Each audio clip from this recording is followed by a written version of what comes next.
तो बच्चों देखो आज का टॉपिक है significance of balanced chemical equation. Balanced chemical equation का क्या सिग्निफिकेंस है ये हमें देखना है।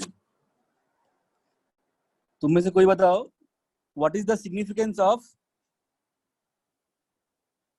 Balanced chemical equation.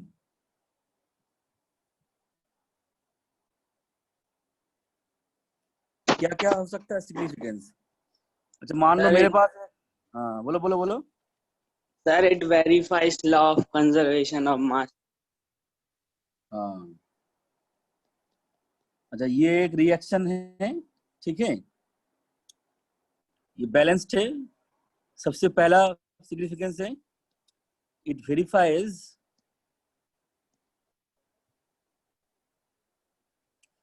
Law of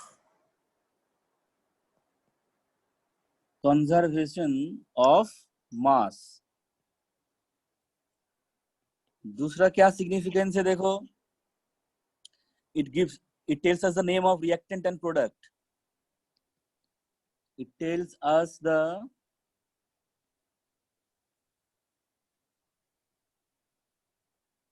names of reactants and products. देखो यहाँ पे बैलेंस केमिकल इक्वेशन में हम सिंबलिक रिप्रेजेंटेशन यूज करते हैं रिएक्टेंट एंड प्रोडक्ट का। यहाँ पे तुम बैलेंस केमिकल इक्वेशन को देख के बोल सकते हो nitrogen reacting with hydrogen to produce ammonia. Nitrogen reacting with hydrogen to produce ammonia.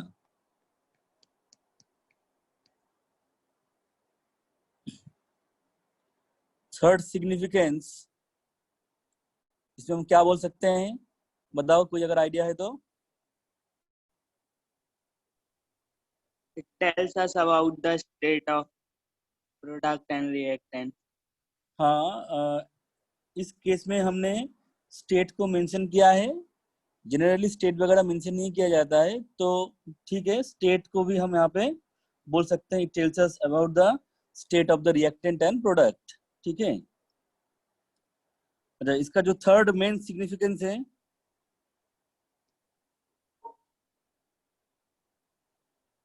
It gives us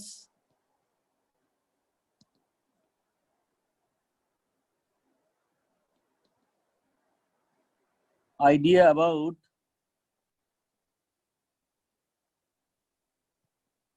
stoichiometry।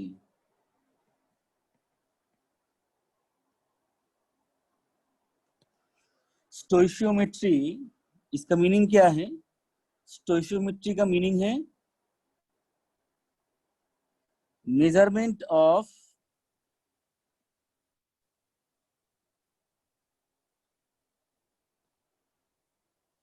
Reactant and product.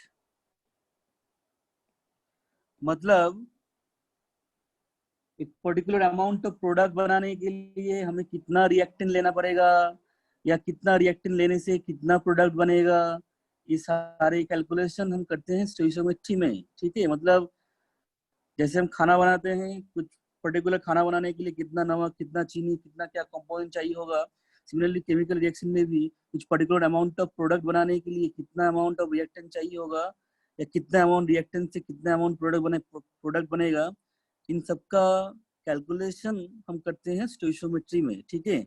अभी हम इसको थोड़ा डिटेल में देखेंगे। जल्दी से स्क्रीनशॉट ले लो पहला पेज का, हम नेक्स्ट पेज में कंटिन्यू करेंगे।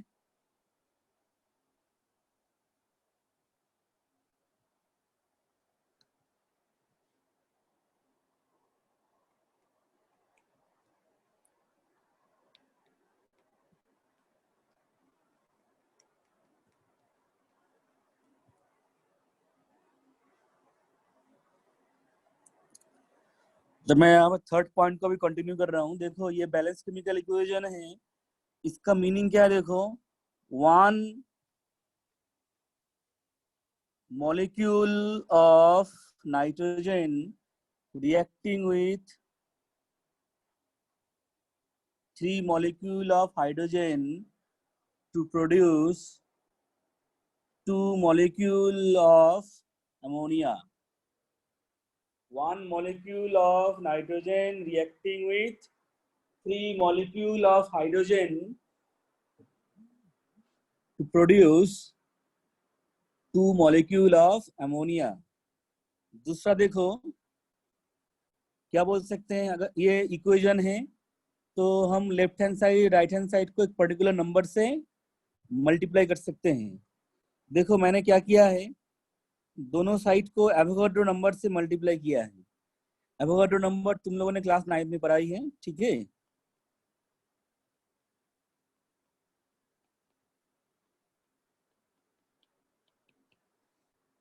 दोनों साइड को मैंने एवोगाड्रो नंबर से मल्टीप्लाई कर दिया। अब देखो इसका मीनिंग क्या हो गया, Na molecule of nitrogen reacting with 3 Na molecule of hydrogen to produce 2 Na molecule of ammonia, ठीक है। Now what is the meaning of mole? एक मोल के अंदर कितना पार्टिकल होता है, एक मोल के अंदर एवोगाड्रो नंबर ऑफ पार्टिकल होता है। तो Na मतलब क्या होता है, Na मतलब होता है 1 मोल। यहाँ पे 1 Na है तो ये आपका हो जाएगा 1 मोल, और ये आपका यहाँ पे 3 Na है, ये आपका हो जाएगा 3 मोल, और ये आपका हो जाएगा 2 मोल। मतलब हम ऐसा भी कह सकते हैं 1 mole nitrogen reacting with 3 mole hydrogen to produce 2 mole ammonia, ठीक है। अच्छा मोलर मास तुम लोगों को पता ही होगा, कोई मुझे बताओ नाइट्रोजन का कितना होता है molar mass, Parth Patel. Sir 40। हाँ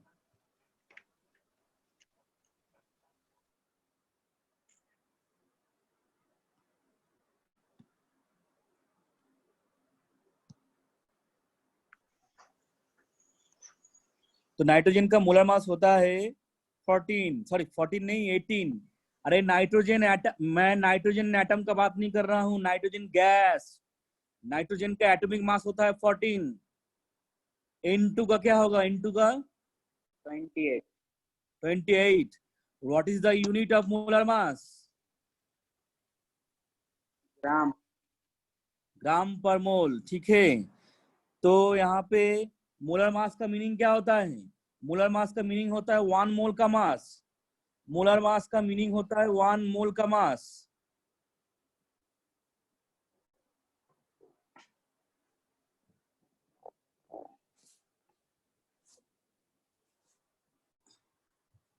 तो नाइट्रोजन का मोलर मास है 28 ग्राम।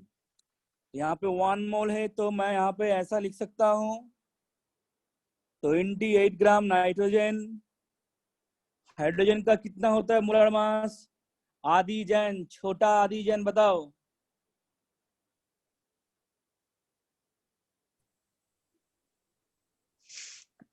छोटा आदि जैन बताओ, what is the molar mass of hydrogen. हर 2। हाँ मोलर मास ऑफ हाइड्रोजन है 2 ग्राम। यहाँ पे कितना मोल हाइड्रोजन लिया है मैंने, हर 3। 3। तो कितना हो जाएगा मास, 3 इंटू 2 6 ग्राम। मुझे ये बताओ कार्तिकेय दुबे, नहीं है तुम छोड़ो, राज्यवर्धन बताओ, राजवर्धन बताओ what is the molar mass of ammonia.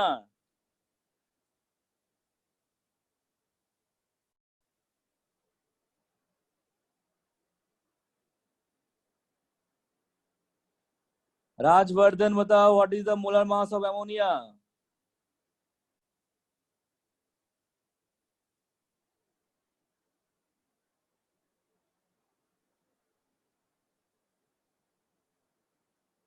अरे बोलो कोई।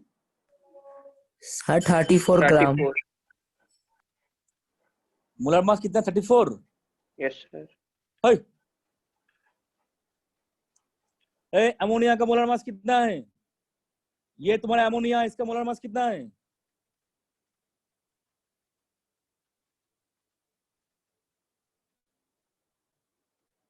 अरे 80 ग्राम। ये कुछ भी बोलोगे क्या, 80 कैसे 80 हो रहा है, तो बता दो मुझे। अरे नाइट्रोजन का एटॉमिक मास कितना है? 14 है। हाइड्रोजन का एटॉमिक मास कितना है? 1 है। यहाँ पे कितना हाइड्रोजन है? 3 हाइड्रोजन है। तो मोलिकुलर मास हो जाएगा 17 AMU। तो मोलर मास कितना होगा? 17 ग्राम पर मोल।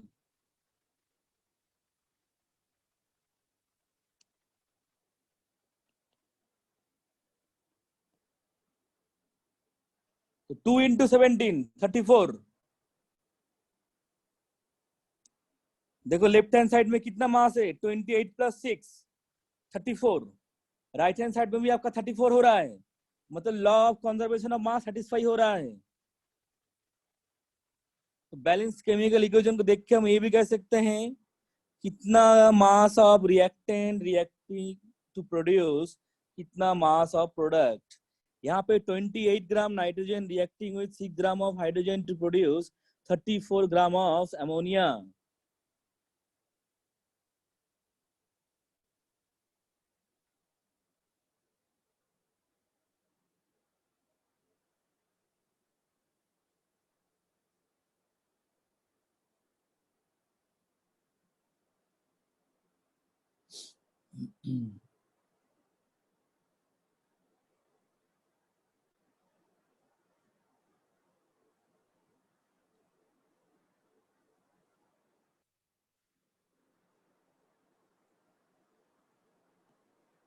ठीक है, तो ये है आपका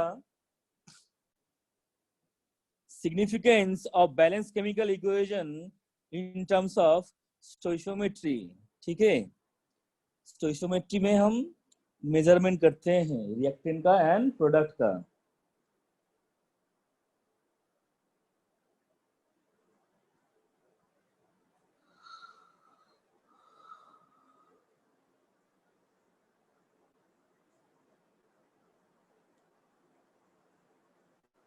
चलो आगे बढ़ते हैं।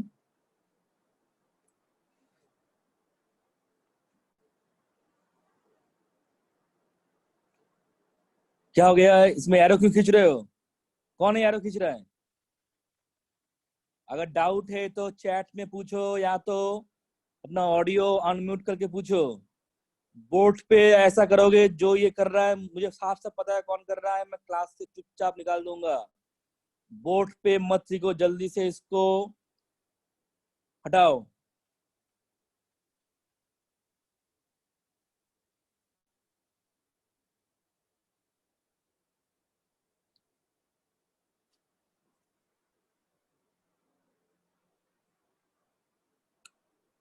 तो सिग्निफिकेंस हो गया है। अब है लिमिटेशंस ऑफ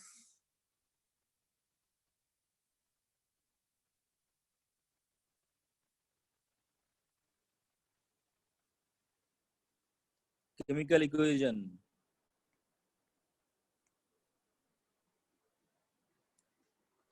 देखो जनरली हम बैलेंस केमिकल इक्वेशन में फिजिकल स्टेट को मेंशन नहीं करते हैं, तो ये एक लिमिटेशन हो जाएगा। ठीक है, it is not possible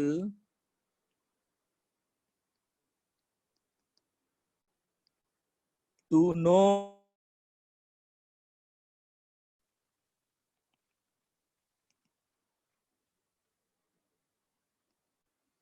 physical state of R मतलब रिएक्टेंट, पी मतलब प्रोडक्ट। ठीक है, सेकेंड पॉइंट है रिएक्शन करने के लिए हमें क्या कंडीशंस देना पड़ता है, ये भी बैलेंस केमिकल इक्वेशन से हमें पता नहीं लगता है। मतलब कंडीशन मतलब temperature, pressure, catalyst etcetera etcetera.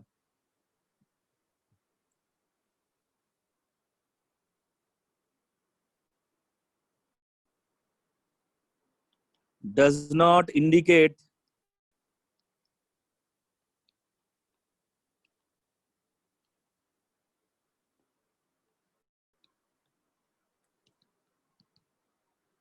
condition necessary .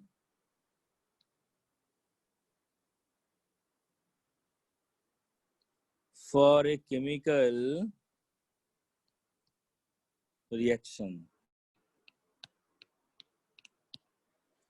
Third point है, जो और क्या क्या ड्रॉबैक हो सकता है, जल्दी बताओ कोई। भौमिक जैन, बताओ और क्या क्या ड्रॉबैक हो सकता है।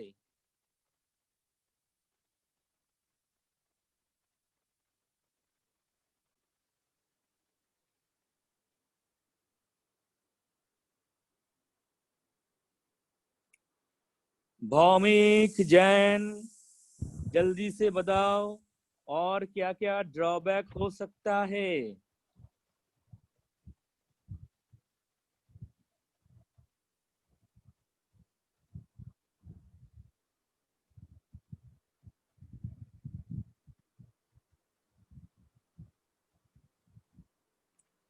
बोलोगे या नहीं बोलोगे? सर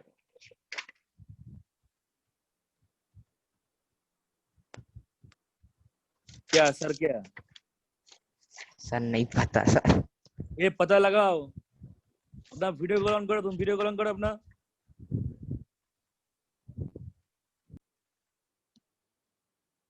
मम्मी को बुलाओ।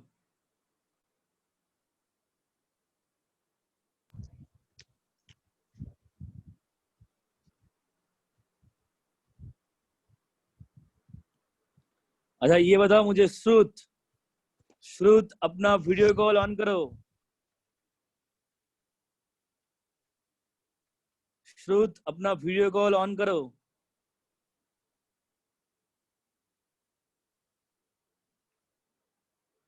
जल्दी जल्दी श्रुत, श्रुत अपना वीडियो कॉल ऑन करो। एंड ये क्या नाम है इसका, आदिराज, आदिराज अपना वीडियो कॉल ऑन करो।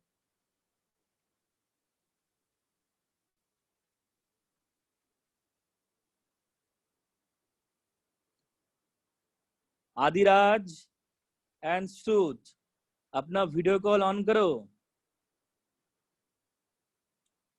अगर वीडियो कॉल ऑन करने में कुछ प्रॉब्लम हो रहा है तो मुझे चैट बॉक्स में बताओ। श्रुत एंड आदिराज, अगर वीडियो कॉल ऑन करने में कोई प्रॉब्लम हो रहा है तो मुझे बताओ, अदरवाइज मुझे तुम दोनों को क्लास से निकालना पड़ेगा।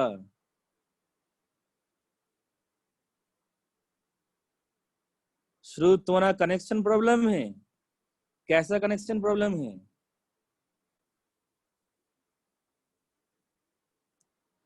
आदिराज, आदिराज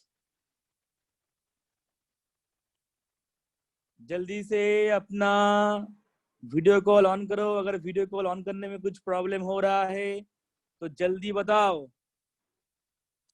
ऐसे चुप रहोगे तो मैं अभी तुम्हें क्लास से निकालना पड़ेगा। मुझे बहुत ही ज्यादा दुख होगा तुम्हें क्लास से निकालने में, लेकिन मुझे ये करना पड़ेगा।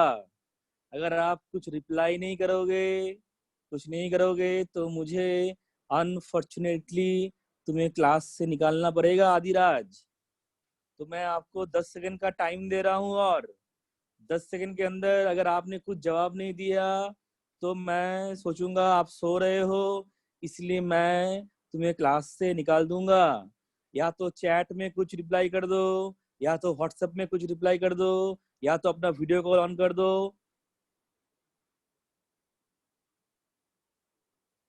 थोड़ा नेट कनेक्शन का तुम्हें प्रॉब्लम है आदिराज? हैं? अच्छा तुम थोड़ी देर के लिए डिस्कनेक्टेड हो जाओ, उसके बाद फिर से आओ, समझे? मैं तुम्हें तुम्हें 5 मिनट के लिए डिस्कनेक्टेड कर रहा हूँ, तुम फिर से ज्वाइन करना आदिराज।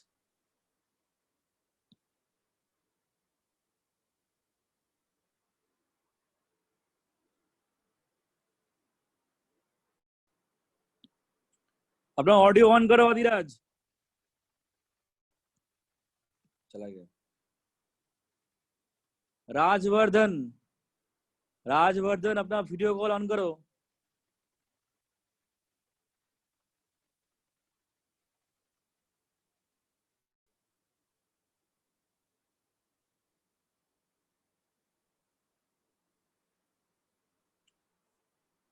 राजवर्धन अपना वीडियो कॉल ऑन करो।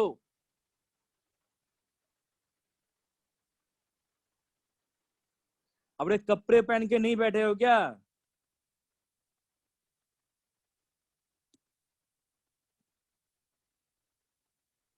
पार्थ पटेल अपना वीडियो कॉल ऑन करो। जो जो क्लास में आए हैं सब लोग अपना वीडियो कॉल ऑन करो, मुझे देखना है तुम लोग सो रहे हो पढ़ाई कर रहे हो।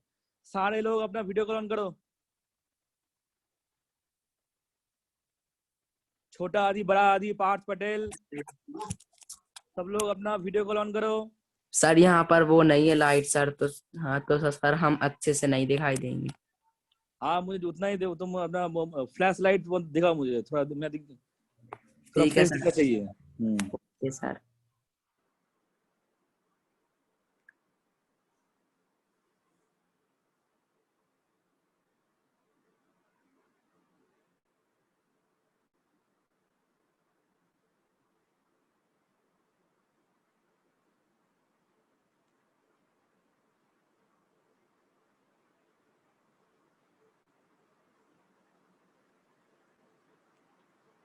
ए बाकी लोग करोगे? पार्थ पटेल, बड़ा आदि, राजवर्धन। अरे ये लोग ऑनलाइन क्लास कर रहे हैं, मतलब कुछ समझ में नहीं आता क्या कैसे क्या करना होता है।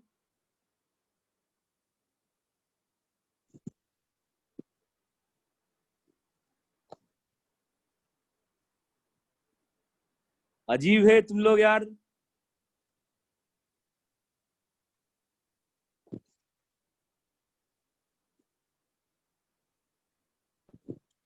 अरे मैसेज तो कर सकते हो प्राइवेट में।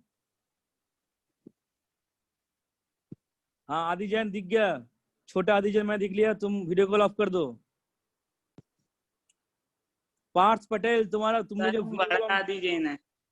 हाँ सर हम बड़े आदि जैन है। हाँ तुमको भी देख लिया, दोनों को देख लिया। तुम्हारा सामने क्या है दिखाओ। सामने मतलब हाँ हाँ ठीक है, तुम भी बंद कर दो। छोटा आदि बड़ा आदि दोनों ने अपना वीडियो कॉल ऑन कर दिया है, बंद कर दो।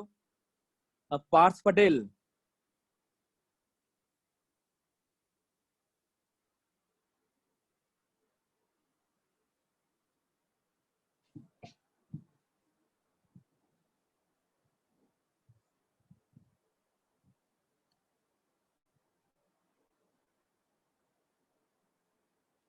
अरे पार्थ पटेल एक तुम मैसेज कर दो प्राइवेट बॉक्स में। Yes sir. अरे इतने देर से सुनाई नहीं दे रहा है क्या तुमको?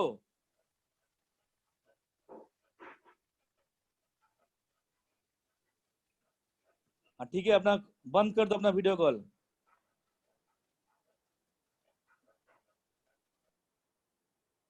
राजवर्धन अपना शकल दिखाओ।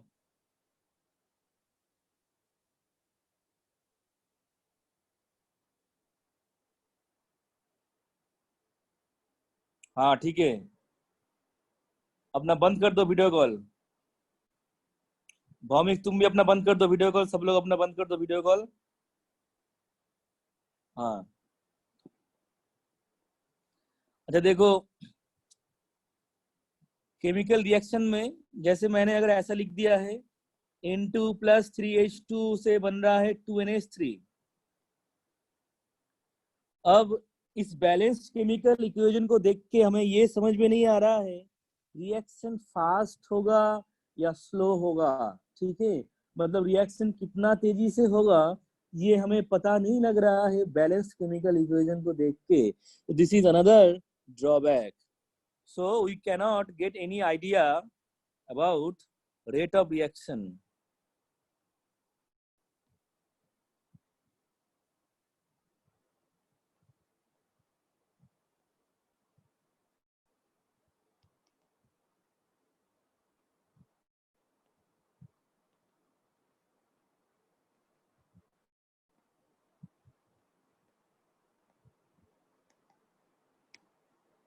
We cannot get any idea about rate of reaction.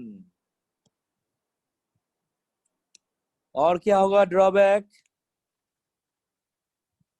Reaction में कितना हीट लग रहा है या कितना हीट रिलीज हो रहा है, इसके बारे में भी हमें कोई आइडिया नहीं लगेगा बैलेंस केमिकल इक्वेशन को देख के।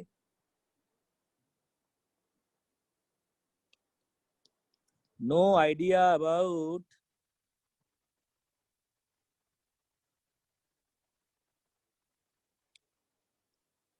change of heat. No idea about change of heat.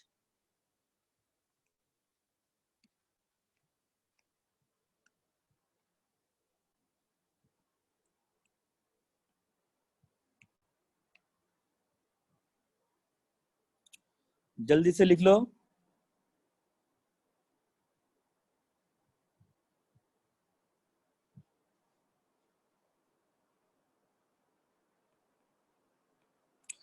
Fifth point क्या होगा? फिफ्थ पॉइंट पे होगा concentration. No idea about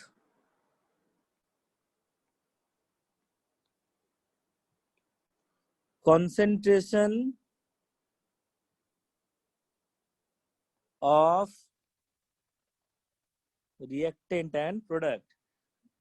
concentration मतलब आप लोगों को पता ही होगा, वो mass percentage, mass by volume etcetera etcetera. तो बैलेंस केमिकल इक्वेशन को देख के हमें ये पता नहीं लगेगा कितना कॉन्सेंट्रेटेड, कितना कॉन्सेंट्रेशन है रिएक्टेंट का, कितना कॉन्सेंट्रेशन है प्रोडक्ट का।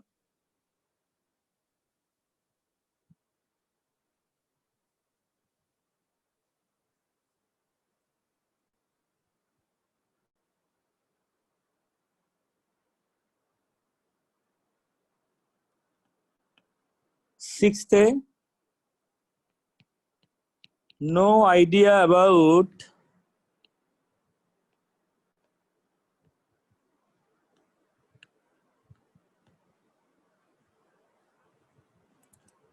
mechanism of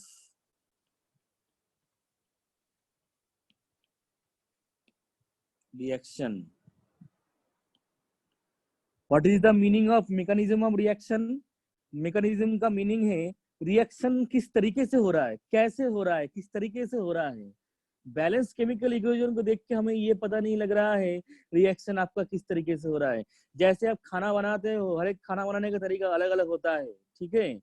इंग्रेडिएंट से जब मेन आइटम बनेगा वो खाना कैसे बना, मतलब यहाँ पे रिएक्टेंट से प्रोडक्ट कैसे बना, इसका तरीका हम बैलेंस केमिकल इक्वेशन को देख के नहीं बता सकते हैं। दैट इज व्हाई मैंने लिखा है no idea about mechanism of reaction. Balance chemical equation को देख के रिएक्शन का मैकेनिज्म के बारे में कोई आइडिया हमें नहीं लगता है, ठीक है।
अच्छा, तुम लोगों को ये दिख रहा है जो मैंने एक फोटो अपलोड किया है?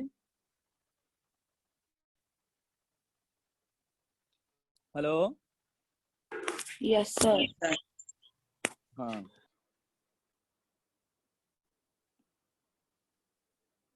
देखो ये वाला जो पार्ट है इसका तुम लोग स्क्रीनशॉट ले लो। Removal of drawback of a chemical equation, ठीक है। इसको पढ़ के देखना, इसमें कुछ बड़ी बात है नहीं, बहुत ही आसान है ये। इसका तुम लोग ले लो स्क्रीनशॉट, इसमें 6 पॉइंट है, ध्यान रखना, ठीक है। जल्दी से ले लो स्क्रीनशॉट।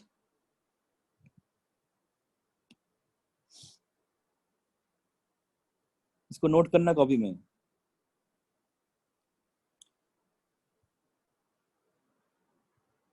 ले लिया सब लोगों ने स्क्रीनशॉट? मैं हटा रहा हूं अभी।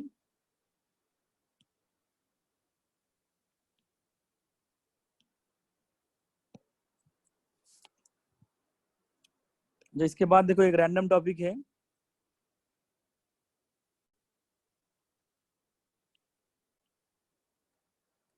एक्सोथर्मिक एंड एंडोथर्मिक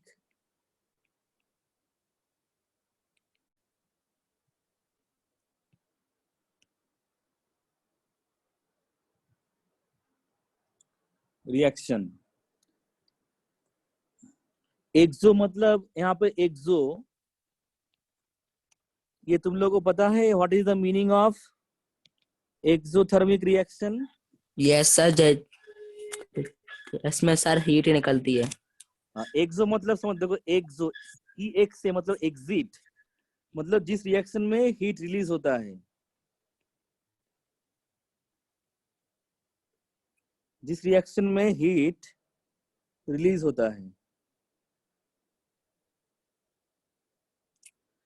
और एंडो मतलब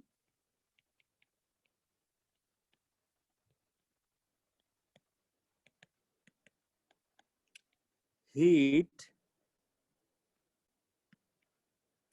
एब्जॉर्ब होता है, ठीक है।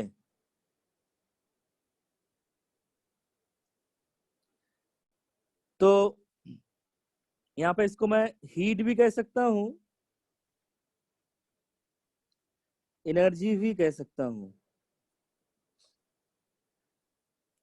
फोटोसिंथेसिस एक्सोथर्मिक होगा या एंडोथर्मिक होगा, कोई बताओ मुझे। एक्सोथर्मिक। हाँ, एक्सोथर्मिक। फोटोसिंथेसिस होगा, क्या होगा, क्या होगा? एक्सो सर। किसने दिया आंसर ये? आदि जैन। फोटोसिंथेसिस में लाइट लगता है, लाइट लाइट लगता है नहीं, ये पेड़ पौधे फोटोसिंथेसिस, फोटो का मीनिंग ही तो होता है लाइट। लाइट मतलब क्या होता है? एनर्जी, ठीक है। तो फोटोसिंथेसिस करने के लिए एनर्जी चाहिए होता है, एनर्जी एब्जॉर्ब होता है। तो फोटोसिंथेसिस आपका होता है एंडोथर्मिक रिएक्शन, एंडो एंडो। और फोटोसिंथेसिस का जो रिवर्स रिएक्शन होता है, ग्लूकोज का डिकम्पोजिशन, रेस्पिरेशन, वो होता है आपका एक्सोथर्मिक। फोटोसिंथेसिस का रिवर्स रिएक्शन में एनर्जी रिलीज होता है। तो खाना खाने के बाद जो रेस्पिरेशन वगैरह होता है, उससे एनर्जी रिलीज होता है, वही तो एनर्जी हम लोग को जिंदा रखता है। तो फोटोसिंथेसिस होता है आपका एंडोथर्मिक, फोटोसिंथेसिस का रिवर्स होता है आपका एक्सोथर्मिक। ऐसे और भी बहुत एग्जांपल्स होंगे एंडोथर्मिक, एक्सोथर्मिक, इनके बारे में हम इसी चैप्टर में पढ़ेंगे, ठीक है।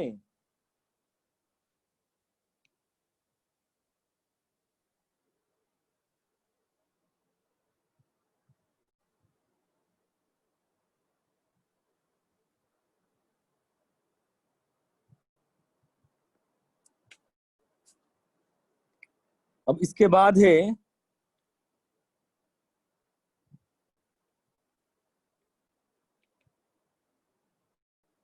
Types of chemical reaction.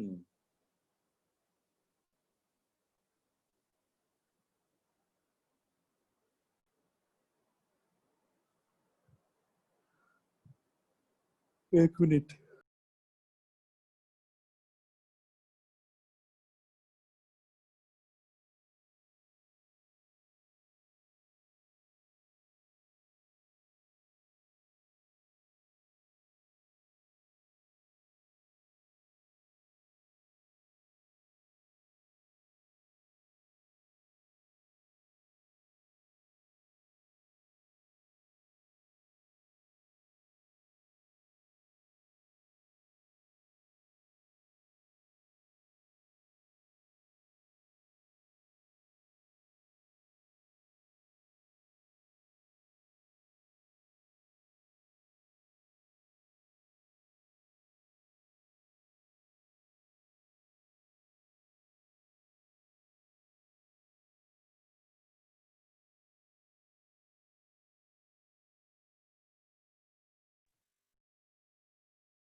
ये तुम लोगों ने ऑलरेडी स्कूल में पढ़ा होगा। टाइप्स के अंदर क्या क्या आता है? Combination reaction,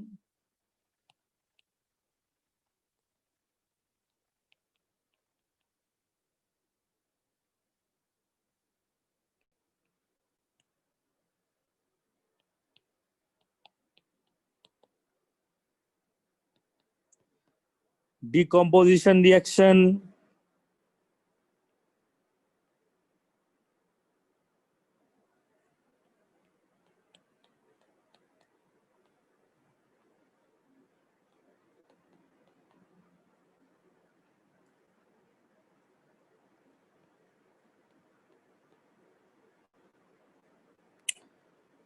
double displacement reaction,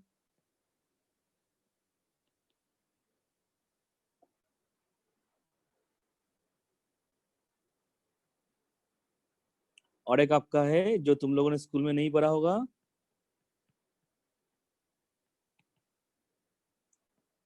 oxidation and reduction. देखो जो पुराने स्टूडेंट्स है, उन लोगों को मैंने लास्ट ईयर ये टाइप्स ऑफ केमिकल रिएक्शन पढ़ा दिया होगा, तो जल्द सबका अभी देखो तुम पुराने स्टूडेंट्स का भी रिवीजन हो जाएगा। मैंने पूरा तुम लोगों को last year types of chemical reaction पढ़ा दिया था, तो फिर से इसको कंटिन्यू करते हैं, ठीक है? इसका ले लो स्क्रीनशॉट। सबसे पहला है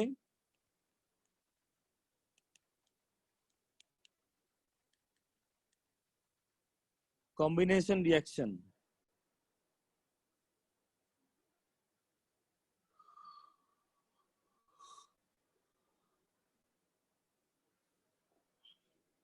इसमें क्या होता है, डेफिनेशन एनसीईआरटी बुक से देख लेना। इसमें देखो A प्लस बी, दो रिएक्टेंट स्पीशीज कंबाइन होके एक प्रोडक्ट बनाता है। दो या दो से ज्यादा रिएक्टेंट या सब्सटेंसेस कंबाइन होके एक प्रोडक्ट बनाता है, इसको हम कहते हैं कॉम्बिनेशन रिएक्शन, ठीक है? इसका एग्जांपल तुम लोग देख लेना, सॉरी एग्जांपल नहीं, डेफिनेशन तुम लोग एनसीईआरटी से लिख लेना। अब देखो हम एग्जांपल्स करेंगे, इसके अंदर टाइप्स करेंगे। इसके अंदर पहला टाइप है एलिमेंट प्लस एलिमेंट, अगर कंपाउंड अगर कंबाइन होगा तो एलिमेंट प्लस एलिमेंट। ऐसा क्या एग्जांपल है, जैसे carbon solid plus oxygen gas क्या हो जाएगा, CO2 गैस हो जाएगा। तो देखो ये और ये कंबाइन होके सिंगल सब्सटेंस बनाया है, ये हो गया एग्जांपल 1। और क्या हो सकता है एग्जांपल, और भी बहुत कुछ हो सकता है example.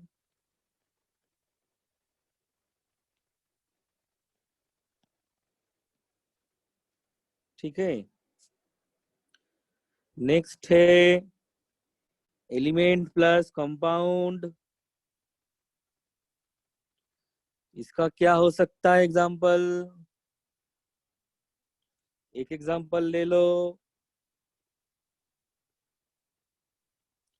Carbon monoxide plus O2।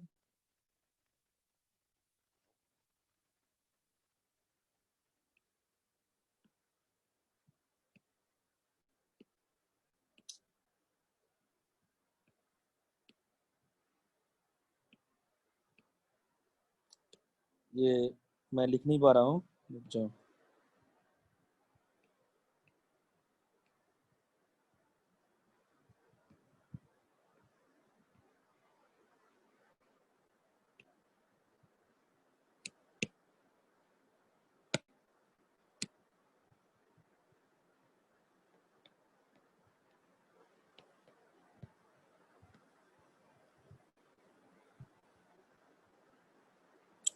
देखो कार्बन मोनोऑक्साइड कंपाउंड है और O2 क्या है, एलिमेंट, ठीक है? तो ये एग्जांपल हो गया कॉम्बिनेशन रिएक्शन का, जिसमें एलिमेंट प्लस कंपाउंड कंबाइन होता है। और एक एग्जांपल ले लो,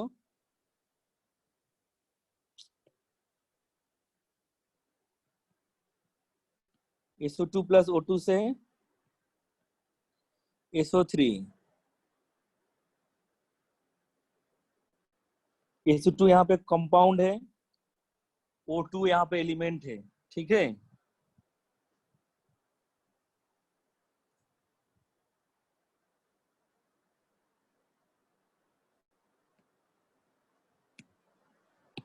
इसका तुम लोग ले लो स्क्रीनशॉट।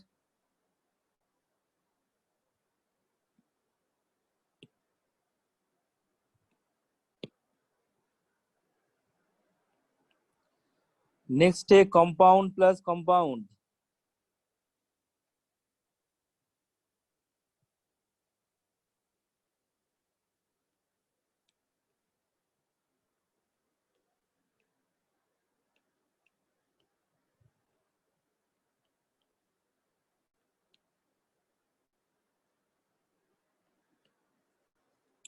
देखो ये कैल्शियम ऑक्साइड कंपाउंड है, H2O कंपाउंड है, दोनों कंबाइन होकर क्या बना रहे हैं, कैल्शियम हाइड्रोक्साइड। कैल्शियम ऑक्साइड को ध्यान रखना बहुत इंपॉर्टेंट है। इसको हम बोलते हैं क्विक लाइम, इसको हम बोलते हैं स्लेक्ट लाइम। ये क्विक लाइम ही आपका होता है चूना, ठीक है, क्विक लाइम ही आपका होता है चूना।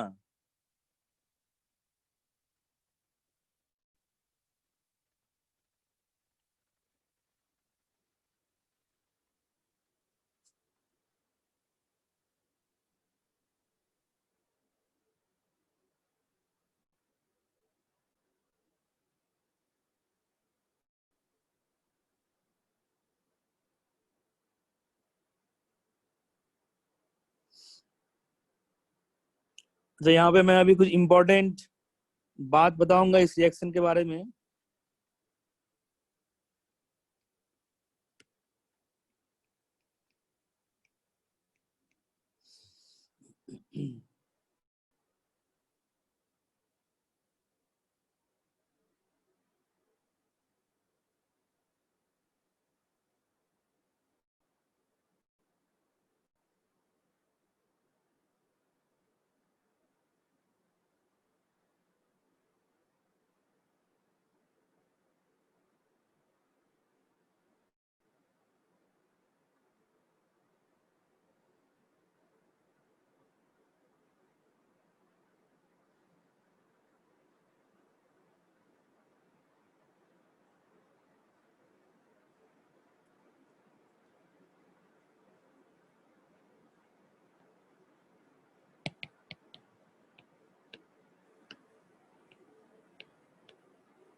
देखो हम लोग वॉल पे पुट्टी लगाते हैं, मतलब चूने से लगाते हैं ना पुट्टी, तो उसमें हम क्या करते हैं, तो पहला रिएक्शन ये होता है, हम लोग चूना लेते हैं, उसको वाटर में डालते हैं, कैल्शियम हाइड्रोक्साइड बनता है,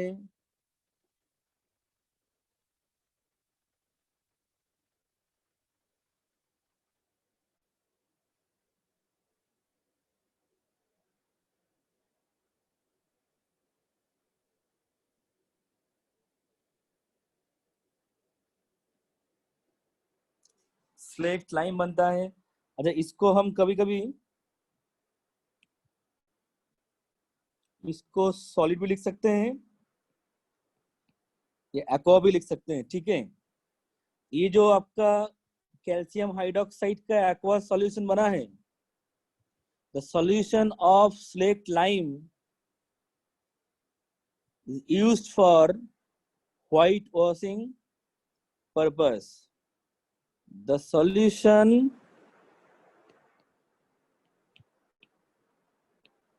of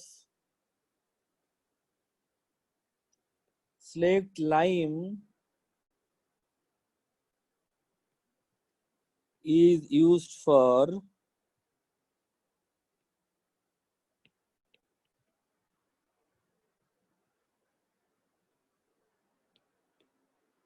white washing। तो ये स्लेक्ट लाइम का सॉल्यूशन है, इसको हम दीवार पे लगाते हैं, लेकिन अल्टीमेटली वो सूख जाता है, व्हाइट हो जाता है। वो कैसे होता है? देखो नेक्स्ट रिएक्शन।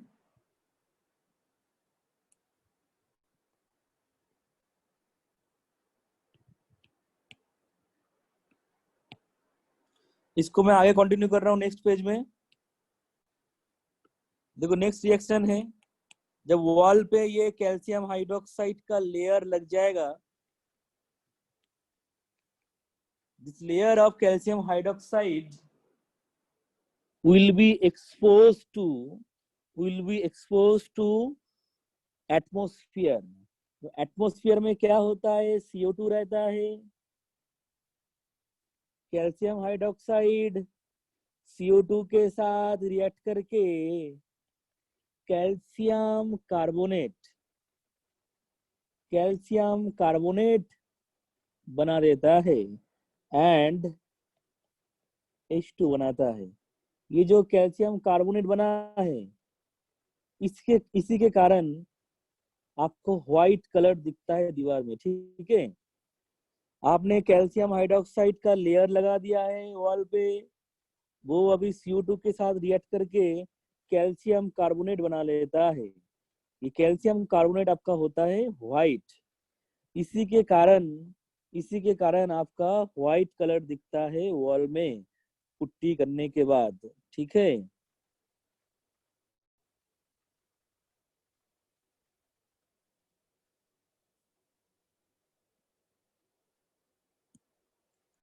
अच्छा ये वाला जो रिएक्शन है, ये कैल्शियम ऑक्साइड प्लस H2O, ये रिएक्शन है आपका एक्सोथर्मिक रिएक्शन। ध्यान रखना अच्छे से।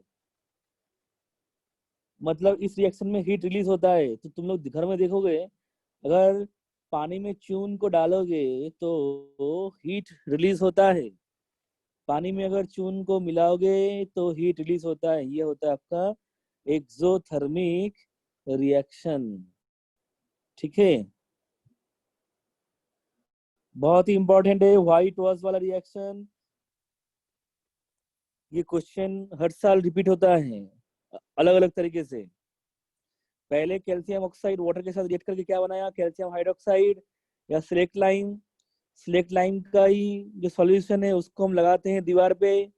उसके बाद कैल्शियम हाइड्रोक्साइड कार्बन डाइऑक्साइड के साथ रिएक्ट करके कैल्शियम कार्बोनेट बना देता है, और कैल्शियम कार्बोनेट होता है आपका व्हाइट। तो वॉल पे जो व्हाइट कलर दिखता है, that is due to the calcium carbonate. ठीक है, तो आज के लिए इतना ही, मैं क्लास को खत्म कर रहा हूँ।